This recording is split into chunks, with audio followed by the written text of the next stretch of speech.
last week Allah subhanahu wa ta'ala placed, or he told us he placed the ego into hellfire for 70,000 years, and then in cold hell for 70,000 years. But it wasn't until he was placed in the valley of hunger that he submitted. Yes, 3 days he was there. Is fasting our way of submitting our ego? Of course it is. But you don't fast like an animal fasts too. You fast with ego. Do you understand? That valley of hunger is not meaning. That valley of hunger means the valley of deprivation. You deprive it of something. You don't just punish it. You deprive it of something. You don't just expose it to something that it hates. You don't give it something that it wants. Do you understand? There's a difference. That's why the ego says, I give up. Can we do that by ourselves, or do we need our share? What, to go into the valley of hunger? May Allah never put us in the valley of hunger. But to be what? To be deprived? Which is why the seclusion is important in tariqah. You cannot do seclusion without the permission of your shaykh. You cannot. You go crazy. Okay? Because so many things will be exposed to you, both inside, internal, and outside. And if there's no permission and there's no authority to do it, you start seeing things, you'll start going crazy. Either you're going to think that you are a saint or a prophet or Allah, or you start thinking that you are shaitan and you're Dajjal. It's not a game. Okay, it's not just sitting in a room and making zikr. There are other things that happen there, because you have to make seclusion. But in reality, man is never alone. No? Only Allah is alone. And is never alone. Only Allah subhanahu wa ta'ala is alone. And he swears by his, let's say, unity, and he swears by his oneness. We cannot. So we have to know, who are we going to be with? What are we doing there? Like, I believe it was Shaykh Naksibendi who said, for a murid, unless he intends and he understands that he's going into seclusion to protect the world from his ego, he's not ready to enter into seclusion. Do you understand?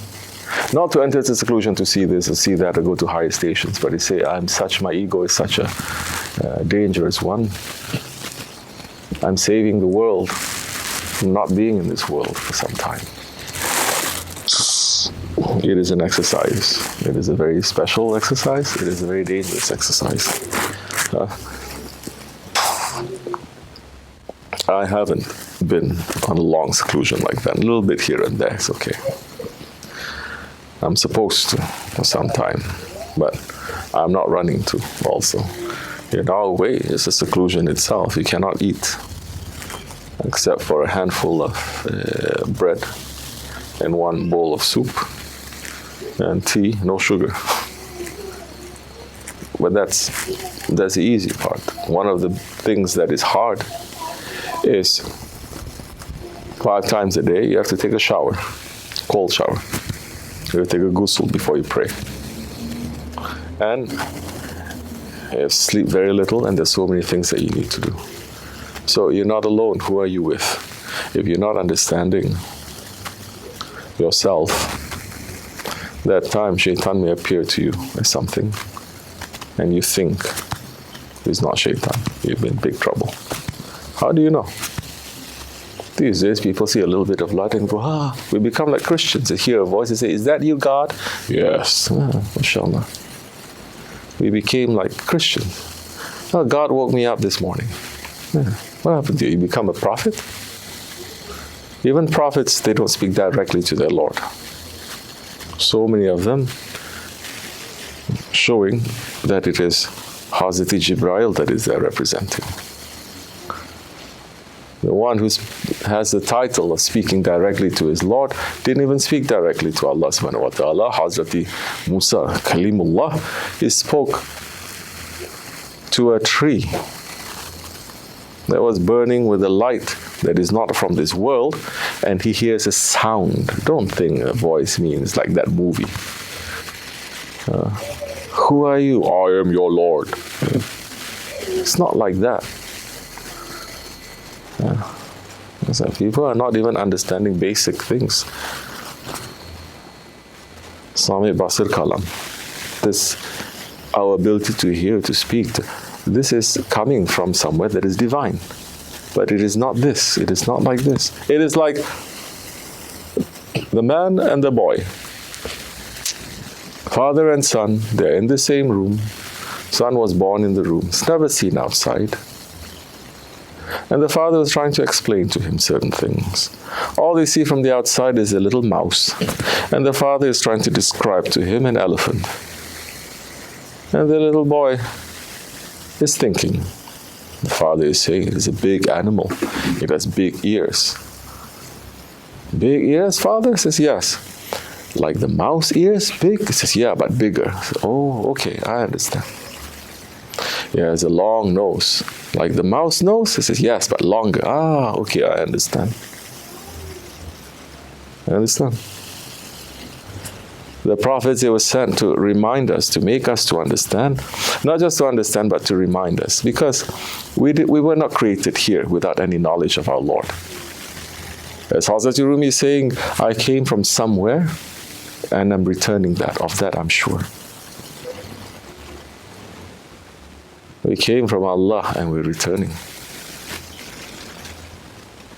So this 124,000 prophets who came, it is just to remind us, to unveil, to open, to make us to remember.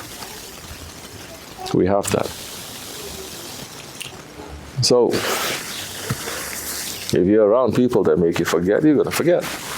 If you're around people that make you remember slowly, you try to remember, and everything will come to you as something that is familiar. You don't have to learn. It is something familiar. You realize. Realization is something, learning is something else, you understand?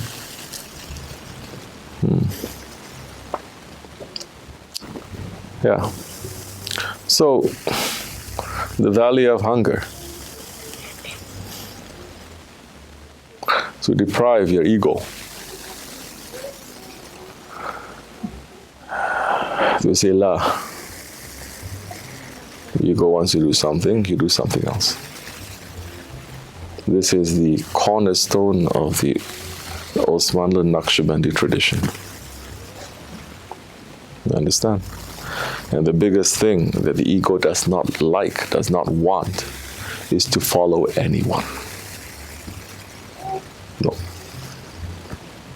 Why I should follow? I should know by myself. I'm going to learn by myself. I can read by myself. Why have to have someone? What, you want me to bow down in front of him? I bow down only in front of Allah. I'm better than him. Look, he doesn't even speak Arabic. All these are very cliche, old characteristics of shaitan, not of the angels. Allah commanding everything, not only the angels, but meaning everything that Allah has given power, everything that is in creation, to bow down to Adam alayhi salam. And we were inside of Adam alayhi salam. And the angels all bowed down except for shaitan, Iblis. Coming out with so many reasons, this or that. But the basic point is saying that, who are you? They have to bow down to you. Understand? Long time ago, when I was growing up, we went to camp. And we had to sleep in this big hall, all the guys together. The time to pray, me and a couple of other guys. We selected one corner and we started praying. I had so many friends who were Christians, who were Buddhists, who were this. They couldn't understand. We were praying and then they look at us, they look in front, there's nothing there. Then they look around, are you sure? Yes, I don't see anything. What are they praying to? Because that is the lowest level of mankind, that if you want to bow down to something, there has to be something there to bow down to.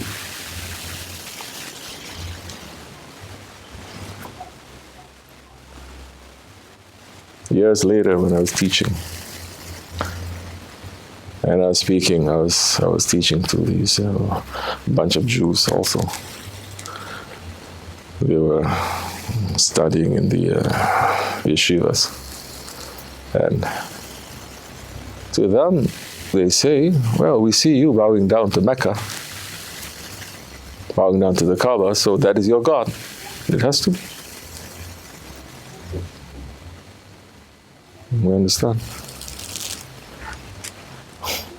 So that stone there, although we call it Baitullah, the house of Allah, don't we? So that means Allah lives in the house. We know that. But to a lot of people, it doesn't make sense. You're saying it's Baitullah, so your Lord must live over there. So that is his house.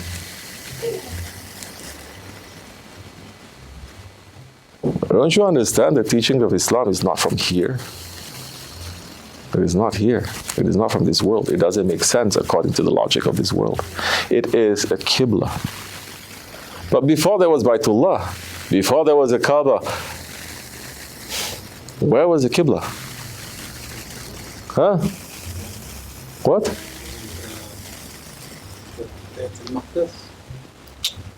No. Baitul Maqdis is in Quds. If you say before that, the Kaaba was, let's say, in the first paradise or the seventh paradise or the... No. Before that.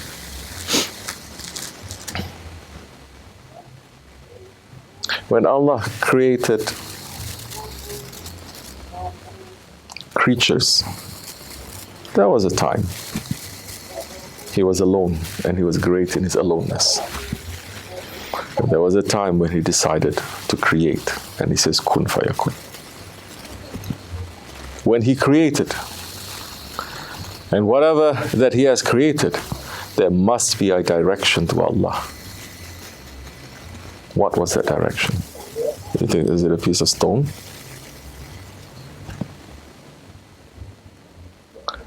Who did Allah create first? What did he create first? Who did he create first?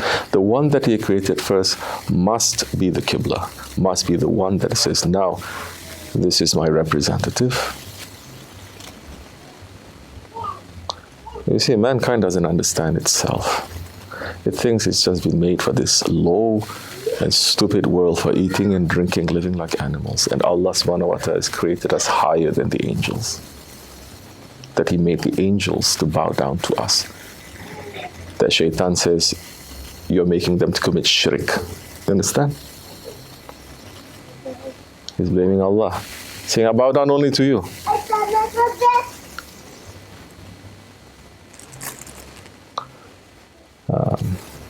Something to think about. May Allah forgive us, inshallah. Al-Fatiha.